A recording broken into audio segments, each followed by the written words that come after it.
അള്ളാഹുവിന്റെ റസൂൽ സ്വല്ലല്ലാഹു അലൈഹി വസല്ലം തങ്ങളുടെ കുടുംബാംഗങ്ങൾ സാദാത്തുക്കളോട് വലിയ ബഹുമാനം അതെപ്പോഴും സമൂഹം നിലനിർത്തേണ്ടതാണ്. പുരുഷന്മാർക്കും സ്ത്രീകൾക്കും കുട്ടികൾക്കും ആ ബഹുമാനമുണ്ട്.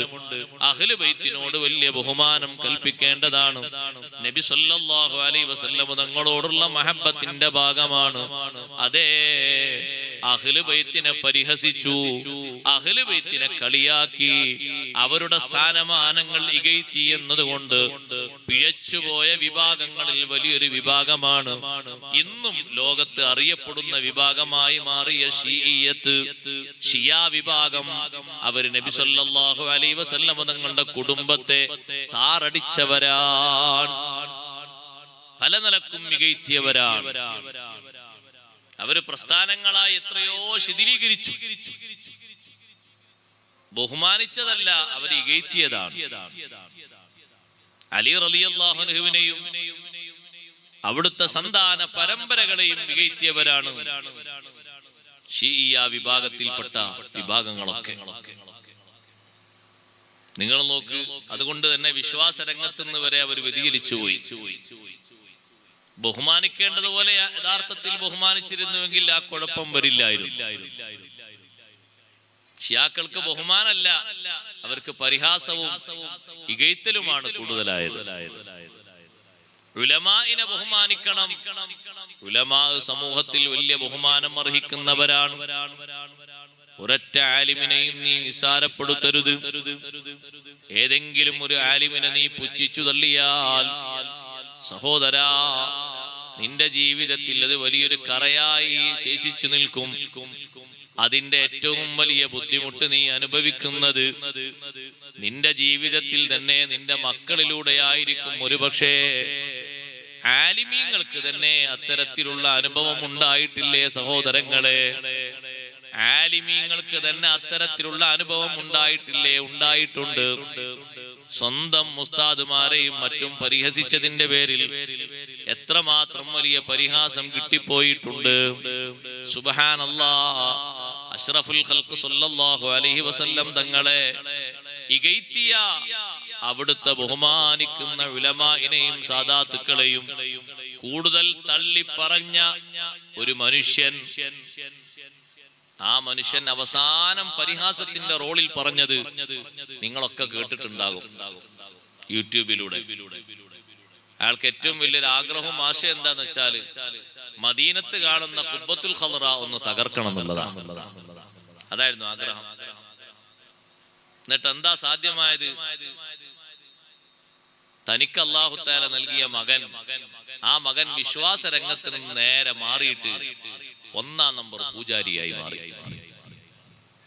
അതാ പിന്നെ കിട്ടിയ ഗുണം.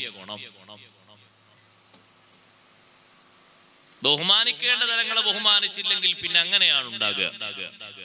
മക്കളിലൂടെ, പേരമക്കളിലൂടെ അല്ലാഹു തആല ശിക്ഷ കൊടുക്കും. കടുത്ത ശിക്ഷയായിട്ട് അത് രൂപപ്പെട്ടു വരും. അതുകൊണ്ടാണ് പരിഹസിക്കരുത്, ഇകഴ്ത്തരുത്.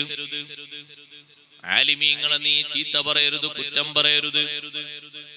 ഒരുപക്ഷെ കുറ്റം പറയാൻ നിന്നെ പ്രേരിപ്പിക്കുന്നത് സഹോദരാ, ജീവിക്കാനുള്ള വഴിയൊക്കെ അല്ലാഹു നിനക്ക് തന്നു എന്നതായിരിക്കും. പക്ഷേ ബഹുമാനിക്കുന്നിടത്ത് വലിയ കാതലായ വശമുണ്ട്. ഉലമാഇനെ നന്നായി ബഹുമാനിക്കണം, മുതഅല്ലിമീങ്ങളെ നന്നായി ബഹുമാനിക്കണം. അത് നാമും നമ്മുടെ മക്കളും നന്നാകാനുള്ള ഒരു കാരണമാണ്, നല്ല വഴിയിലാകാനുള്ള വലിയൊരു കാരണമാണ്. ഇൽമിന്റെ അഹ്ലുകാരോടുള്ള ബഹുമാനം നിലനിർത്തുക എന്ന് പറയുന്നത്, ഇൽമിന്റെ അഹ്ലുകാരെ നിസ്സാരവൽക്കരിക്കുന്നത്, സുബ്ഹാനല്ലാഹ്, അത് ചെറിയൊരു ശിക്ഷയല്ല, വലിയ ശിക്ഷയ്ക്ക് വിധേയമാക്കപ്പെടുന്ന കാര്യമാണ്. നോക്ക് നിങ്ങൾ, എത്രയോ ആളുകളെ കാണാം, അവരെ കുടുംബത്തിൽ ഒരൊറ്റ ആളും അഹ്ലു സുന്നത്തി വൽ ജമാഅത്തിന്റെ വിശ്വാസ ആചാര അനുഷ്ഠാനങ്ങൾ അനുസരിച്ച് ജീവിച്ചു മുന്നോട്ട് പോകുന്ന ഒരൊറ്റ ആളും ഇല്ലാത്ത രൂപത്തിൽ കാണാം. എന്തേ കാരണമെന്ന് അന്വേഷിക്കുമ്പോ ബാപ്പയും ഉമ്മയും അടങ്ങുന്ന കുടുംബാംഗങ്ങൾ മുഴുവനും ഉലമാഇനെ പരിഹസിക്കുന്നവരും മുതഅല്ലിമീങ്ങളെ തള്ളിപ്പറയുന്നവരുമായിരുന്നു. മുതഅല്ലിമീങ്ങളെ അവർക്ക് അർഹിക്കുന്ന ബഹുമാനം നൽകുന്നതിലൂടെ അല്ലാഹു സുബ്ഹാനഹു വ തആല വലിയ ബറക്കത്ത് നൽകും. മുതഅല്ലിമീങ്ങൾക്ക് ഭക്ഷണം നൽകുന്നവർക്ക് ബറക്കത്ത് ലഭിക്കാൻ ഇൽമിനോടുള്ള വലിയൊരു ബഹുമാനമാണത്. പല നിലക്കുമുണ്ട് ആ ബഹുമാനം. ഒരൊറ്റ മുതഅല്ലിമിനെയും മികയ്ത്തരുത്, ഒരൊറ്റ ആലിമിനെയും നീ തള്ളിപ്പറയരുത്. ഉലമാഇനെ ചീത്ത പറയുന്നത്, മുതഅല്ലിമീങ്ങളെ കുറ്റം പറയുന്നത് ചെറുദോഷത്തിലല്ല മഹാന്മാര് പെടുത്തിയത്, വൻദോഷത്തിലാണ്, വൻകുറ്റങ്ങളിലല്ലേ പെടുത്തിയത്. വൻകുറ്റം എന്ന് പറഞ്ഞാൽ അതിന്റെ അർത്ഥം എന്താണ്?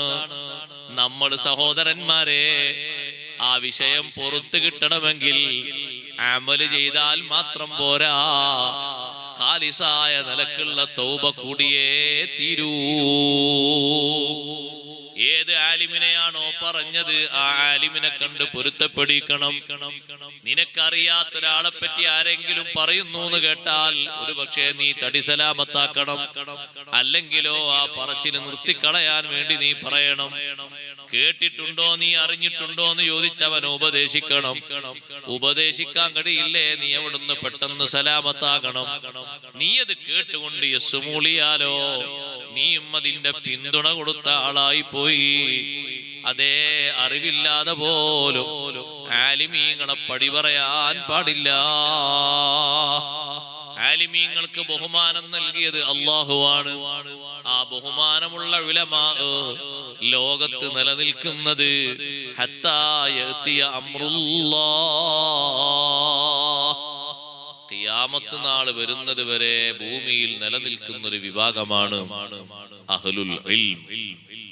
ലാ തസാലു ത്വായിഫത്തുൻ മിൻ ഉമ്മത്തി ളാഹിരീന അലൽ ഹഖ്, എന്റെ ഉമ്മത്തിൽ നിന്നൊരു നല്ല വിഭാഗം സത്യമാർഗത്തിൽ അടിയുറച്ചു നിന്നുകൊണ്ട് മുന്നോട്ട് പോകും. ലാ യദുർറുഹും മൻ ഖാലഫൂഹും, അവരെ എതിർക്കുന്ന എത്ര ആള് വന്നാലും അവർക്കത് പ്രശ്നമാകില്ല.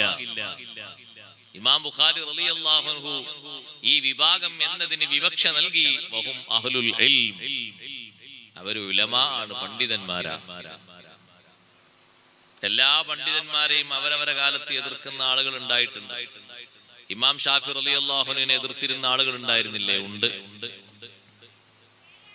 ബഹുമാനപ്പെട്ട ഗൗസുൽ ആലം ശൈഖ് അബ്ദുൽ ഖാദിർ ജീലാനി ഖദ്ദസല്ലാഹു സിർറഹുൽ അസീസ് തങ്ങളെ എതിർത്തിരുന്ന ആളുകൾ ഉണ്ടായിരുന്നില്ലേ? ഉണ്ടായിരുന്നു.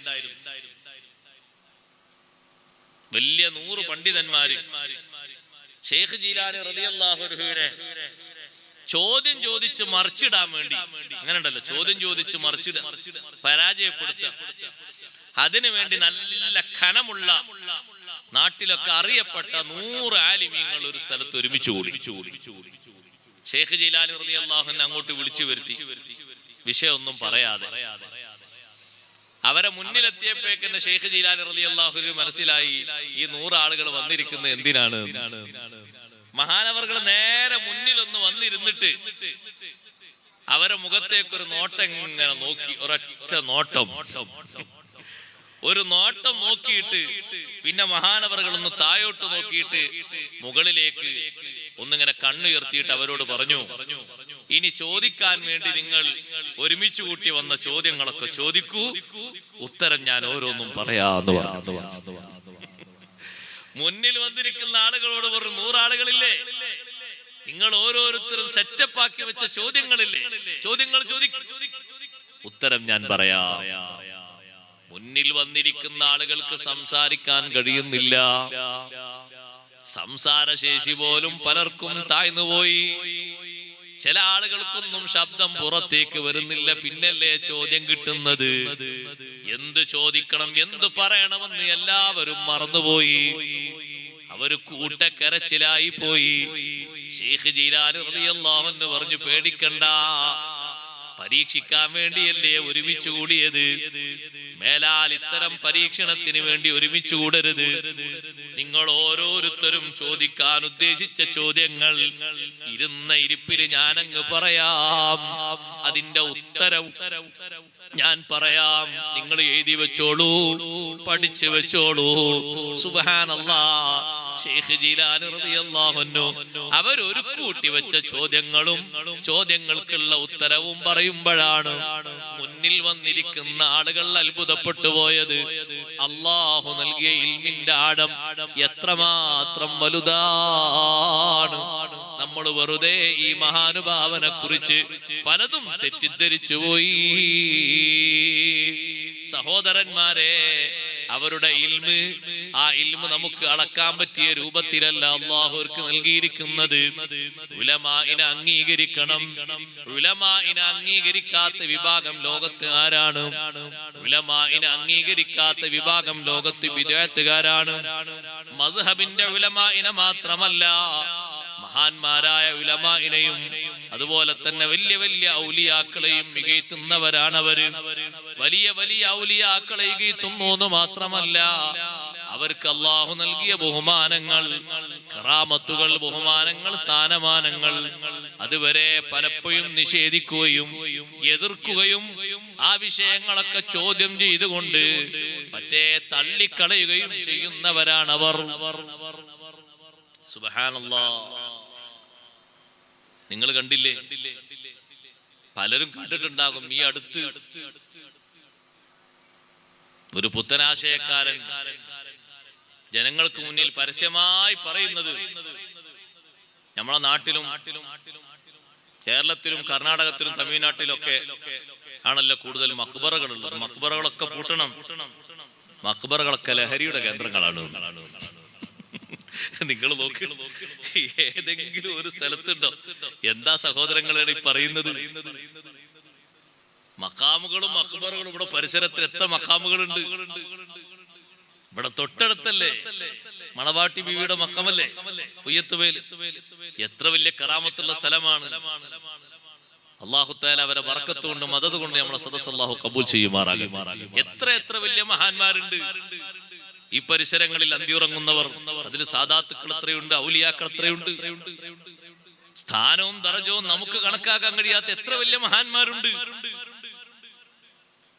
സുബ്ഹാനല്ലാഹ്. മൊത്തമായിട്ട് എല്ലാവരെയും മികയ്ത്തിയിട്ട് മൊത്തം മക്കാമുകളും ഇതാണോ ലഹരിയുടെ കേന്ദ്രങ്ങളാണ്. എല്ലായിടത്തും ലഹരിയാണ് വിൽപ്പന നടത്തുന്നത്. എല്ലാം പൂട്ടിക്കണം എന്നാ പറയുന്നത്. സഹോദരങ്ങളെ, ഇത് ആർക്കാണ് ഇത് ഒത്താശ ചെയ്തു കൊടുക്കുന്നത്? ആരെയാണ് ഇകയ്ത്തുന്നത്? അല്ലാഹു സുബ്ഹാനഹു വ തആല ബഹുമാനിച്ച മഹാന്മാർ, അവരെ ഇകയ്ത്തുന്ന സ്വഭാവം നേരത്തെ വിദ്യാർത്ഥികാർക്കുണ്ട്. ഇന്നും ഇന്നലെയും ഉള്ളതല്ല, കുറെ മുമ്പ് തന്നെയുണ്ട്. ഷെയ്ഖ് അബ്ദുൽ ഖാദിർ ജീലാനി ഖദ്ദസല്ലാഹു സിർറഹുൽ അസീസ് തങ്ങളെ കാലത്ത് നിങ്ങൾ കണ്ടില്ലേ, പിഴച്ച വിഭാഗക്കാരെ വിശദമായി ജനങ്ങൾക്ക് പഠിപ്പിച്ചുകൊണ്ട് മഹാനവർകൾ കിതാബ് എഴുതി. അന്നും ഉണ്ട് 12 ത്വരീഖത്തുകൾ. മഹാനവർകൾ ശരിക്കും ഓരോന്നിനെയും പോസ്റ്റ്മോർട്ടം ചെയ്തൊരു കിതാബ് എഴുതി. അതാണ് സിർറുൽ അസ്റാർ എന്ന് പറയുന്ന കിതാബ്. അതിൽ 11 പിഴവാണ്, 1 മാത്രമേ ഹക്കിന്റെ ഭാഗത്തുള്ളതുള്ളൂ. ആ 11 പിഴവാണ്. ഒറ്റ വാക്കിൽ അങ്ങ് പറഞ്ഞതല്ല.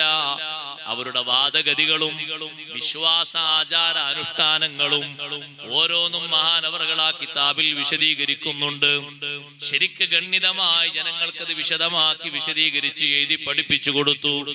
വാള് പറഞ്ഞു ഓർമ്മിപ്പിച്ചു കൊടുത്തു. ആളുകളുടെ ഈമാന് തെറ്റിപ്പോകാതിരിക്കാൻ വേണ്ടി ഈ പറയുന്ന 11 ത്വരീഖത്തുകാരും 11 വിഭാഗക്കാരും നഊദു ബില്ലാഹ് ആയത്തും ഹദീസും തന്നെയാണ് അവരും മുന്നോട്ട് വെക്കുന്നത്.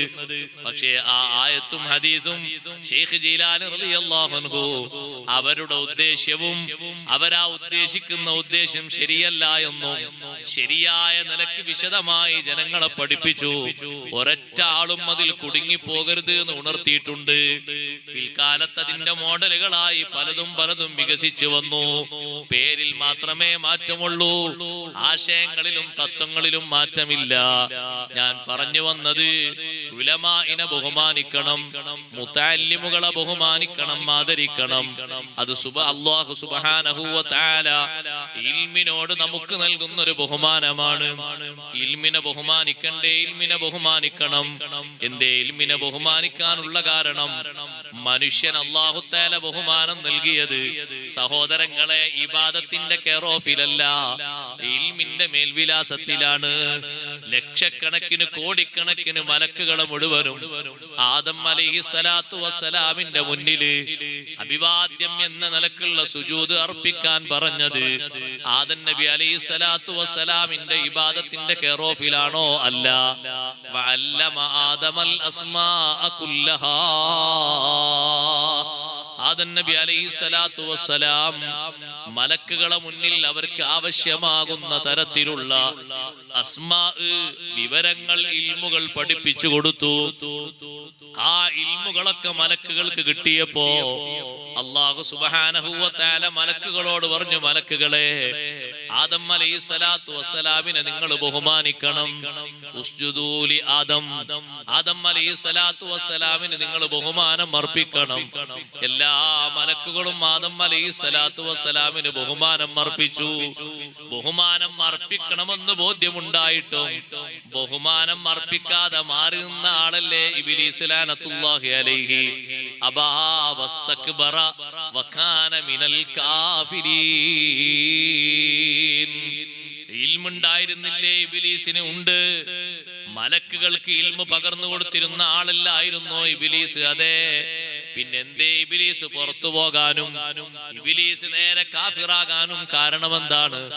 അല്ലാഹു ബഹുമാനിച്ച ആദം അലൈഹിസ്സലാത്തു വസ്സലാമിനെ ബഹുമാനിക്കാതെ വിസമ്മതിച്ച് മാറി നിന്നു. മാറി നിന്ന ഇബ്ലീസിന്റെ മനസ്സിൽ പിന്നെ കിബ്റ് വന്നു, അഹങ്കാരം വന്നു. അഹങ്കാരം മൂത്തപ്പോ വകാന മിനൽ കാഫിരീൻ, അവൻ സത്യനിഷേധികളിൽ പെട്ടുപോയി. ആദം അലൈഹിസ്സലാത്തു വസ്സലാമിന്റെ സൃഷ്ടിപ്പല്ലേ അവൻ ചോദ്യം ചെയ്തത്. ആ സൃഷ്ടിപ്പ് ചോദ്യം ചെയ്തിട്ട് വലിയ കിബ്റിന്റെ വർത്തമാനം പറഞ്ഞപ്പോ ആദം അലൈഹിസ്സലാത്തു വസ്സലാമിനെ ബഹുമാനിക്കാതെ ഇത്തരത്തിൽ കിബ്റിന്റെ വർത്തമാനം പറയുന്ന ആളോട് ഫഖ്റുജ് മിൻഹാ ഫഇന്നക റജീം, ബഹുമാനിക്കാൻ പറഞ്ഞ ആദം അലൈഹിസ്സലാത്തു വസ്സലാമിനെ ബഹുമാനിക്കാതെ നീ സ്വർഗത്തിലോ പോകണം, സ്വർഗത്തുനിന്ന് പുറത്തു പോകണം. ഫഇന്നക റജീം, നീ അഭിശപ്തനാണ്, ശപിക്കപ്പെട്ടവനാണ്, പുറത്തു പോകണം നീ. വഇന്ന അലൈക ലഅനതി ഇലാ യൗമിദ്ദീൻ. ഒറ്റ ബഹുമാനക്കേട് കൊണ്ട് കിബ്റിന്റെ വർത്തമാനം പറഞ്ഞ ഇബ്ലീസ് ലഅനത്തുല്ലാഹി അലൈഹിക്ക് അല്ലാഹു തആല കൊടുക്കുന്ന ലഅനത്ത് സഹോദരങ്ങളെ ഇലാ യൗമിദ്ദീൻ. ഇബ്ലീസ് മരിക്കുന്നത് വരെ എന്റെ ലഅനത്ത് ഉണ്ട് എന്നല്ല അല്ലാഹു പറഞ്ഞത്. പിന്നെ വഇന്ന അലൈക ലഅനതി ഇലാ യൗമിദ്ദീൻ, പുനരുദ്ധാരണ ദിവസം വരെ. യൗമുദ്ദീൻ എന്നതുകൊണ്ട് ഉദ്ദേശിക്കുന്നത് യൗമുൽ ജസാ, നമ്മളൊക്കെ ഖബറിൽ നിന്ന് എഴുന്നേറ്റ് മഹ്ശറിലേക്ക് പോകുന്ന ദിവസം. അന്ന് വരെ ഇബ്ലീസിന് ലഅനത്തുണ്ട് എന്ന് പറഞ്ഞാൽ അതിന്റെ മുമ്പ് മരിക്കുന്ന ആളാണ് ഇബ്ലീസ്. മരിച്ചിട്ടും അവനുള്ള ലഅനത്ത് തീരുന്നില്ല എന്നർത്ഥം. ആ വലിയ ബഹുമാനം കിട്ടിയ ആദം അലൈഹിസ്സലാത്തു വസ്സലാം വലിയ ബഹുമാനത്തോടുകൂടെ നാളെ മഹ്ശറിൽ നിന്നിങ്ങനെ വരിവരിയായിട്ട് അമ്പിയാക്കളും അതിന്റെ പിന്നെ ഔലിയാക്കളും മുഅ്മിനീങ്ങളും ഒക്കെ പതുക്കെ പതുക്കെ ഇങ്ങനെ സ്വർഗത്തിലേക്ക് നീങ്ങുമ്പോ ആ കൂട്ടത്തിൽ അല്ലാഹു നമ്മെയും നമ്മോട് ബന്ധപ്പെട്ട സർവരെയും അല്ലാഹു ഉൾപ്പെടുത്തുമാറാകട്ടെ. അങ്ങനെ നീങ്ങുന്ന സമയത്ത് ഇത് കണ്ട് കരയുന്ന ആളാണ് ഇബ്ലീസ്. ഇബ്ലീസ് ലഅനത്തുല്ലാഹി അലൈഹി പറയും, അന്ന് ആ അനാനിയത്തിന്റെ വർത്തമാനം പറയേണ്ടതില്ലായിരുന്നു. അന്ന് ആ അനാനിയത്തിന്റെ വർത്തമാനം പറയേണ്ടതില്ലായിരുന്നു. ഞാനന്ന് വലിയ ആളായി പോയില്ലേ. യാ ലൈതനീ കുന്തു തുറാബാ. ആദം അലൈഹിസ്സലാത്തു വസ്സലാമിനെ അല്ലാഹു മണ്ണ് കൊണ്ടല്ലേ പടച്ചത്. ആ മണ്ണ് ഞാനായിരുന്നെങ്കിൽ എത്ര നന്നായിരുന്നു. കണ്ടില്ലേ നിങ്ങൾ അവരൊക്കെ സ്വർഗത്തിലേക്ക് ഇങ്ങനെ പാലം കടന്നു പോകുന്നത്, എനിക്കതിന് കഴിയുന്നില്ലല്ലോ. ഞാനന്ന് അഹങ്കാരത്തിന്റെ വർത്തമാനം പറഞ്ഞില്ലേ. ധിക്കരിച്ചില്ലേ? അന ഖൈറും മിൻഹു. ആദ്യമായിട്ട് അനാനിയത്തിന്റെ വർത്തമാനം പറഞ്ഞത് അവനാണ്. അന ഖൈറും മിൻഹു, ആദമിനെക്കാളും ഉത്തമൻ നല്ലവൻ ഞാനാണ്. ഖലഖ്തനി മിൻ നാരിൻ വ ഖലഖ്തഹു മിൻ തീൻ. ആദമിനെ നീ പടച്ചത് മണ്ണിൽ നിന്നല്ലേ, എന്നെ പടച്ചത്, നീ എന്നെ സൃഷ്ടിച്ചത് നൂറിൽ നിന്നല്ലേ. എനിക്കാണ് വലിയ വെളിച്ചമുള്ളത്. നാറിൽ നിന്ന് എനിക്ക് എന്നെ നീ സൃഷ്ടിച്ചു, തീയിൽ നിന്ന് പ്രകാശിക്കുന്നതിൽ നിന്ന് എന്നെ നീ സൃഷ്ടിച്ചു. എനിക്കാണ് ബഹുമാനം എന്ന് മനസ്സിലാക്കിയിട്ട് ആദം അലൈഹിസ്സലാത്തു വസ്സലാമിന്റെ ബഹുമാനം സൃഷ്ടിപ്പിനെ ചോദ്യം ചെയ്തിട്ട് ഇവൻ എതിർത്തപ്പോ റബ്ബ് സുബ്ഹാനഹു വ തആല അവന്റെ ധിക്കാരത്തിന്, അവന്റെ കിബ്റിന് അല്ലാഹു നൽകിയ മറുപടി, ആ മറുപടിക്ക് അവന് കിട്ടുന്ന ശാപം അത് തീരുന്നില്ല. ഖിയാമത്ത് നാളായാലും തീരുന്നില്ല, മരിച്ചു വിരിഞ്ഞാലും തീരുന്നില്ല. അതേ പുനരുദ്ധാരണ ദിവസം വരെ അവന് ലഅനത്ത് തന്നെ. സഹോദരങ്ങളെ, ആദം അലൈഹിസ്സലാത്തു വസ്സലാമിന് വലിയ ബഹുമാനം കൊടുത്തത് ആദം നബി അലൈഹിസ്സലാമിന്റെ സൃഷ്ടിപ്പിന്റെ രൂപഭംഗി കൊണ്ടാണോ? അല്ല. നല്ല ഭംഗിയുള്ള മഹാനാണ് ആദം അലൈഹിസ്സലാത്തു വസ്സലാം. 60 മുഴമല്ലേ ആദം അലൈഹിസ്സലാത്തു വസ്സലാമിന് അല്ലാഹു നൽകിയത്? ആയുസിന്റെ വലുപ്പം കൊണ്ടാണോ അല്ലാഹു ബഹുമാനം കൊടുത്തത്? അല്ലല്ലോ. ആയുസിന് നല്ല നീളം കൊടുത്തിട്ടില്ലേ? 1000 കൊല്ലമുള്ള ജീവിതം അല്ലാഹു കൊടുത്തിട്ടില്ലേ? ഉണ്ട്. അതിനപ്പുറം ആദം അലൈഹിസ്സലാത്തു വസ്സലാമിന് ബഹുമാനം കൊടുത്തത് ഇൽമിന്റെ മേൽവിലാസത്തിലാണ്. അതേ, ഇൽമുള്ളവർക്ക് ബഹുമാനം ഉണ്ട്. ഇൽമുള്ളവരെ ബഹുമാനിക്കുന്നവർക്കും വലിയ ബഹുമാനമുണ്ട്. ആ ബഹുമാനം നേർക്കുനേരെ അനുഭവിച്ചവരാണ് മഹാന്മാരായ സ്വഹാബിമാർ.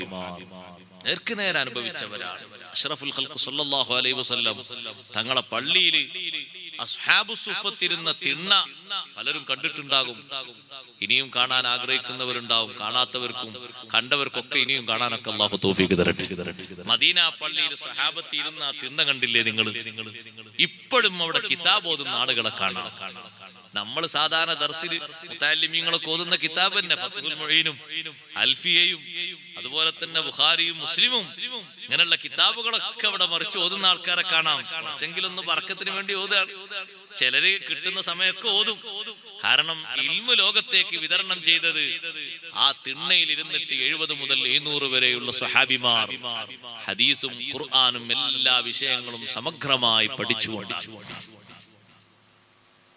ആ തിണ്ണയിലിരുന്ന് ഓതിപ്പടിച്ച മുതഅല്ലിമീങ്ങളെ കൂട്ടത്തിൽ മദീന പള്ളിയിൽ ഓതിക്കൊണ്ടിരിക്കുന്ന സ്വന്തം സഹോദരനെ വിട്ടുകിട്ടാൻ വേണ്ടി ഒരു സ്വഹാബി വന്നിട്ട് പറഞ്ഞു, അല്ലാഹുവിന്റെ റസൂലേ, എന്റെ വീട്ടിൽ ഞങ്ങള് 2 ആണുങ്ങളാണുള്ളത്.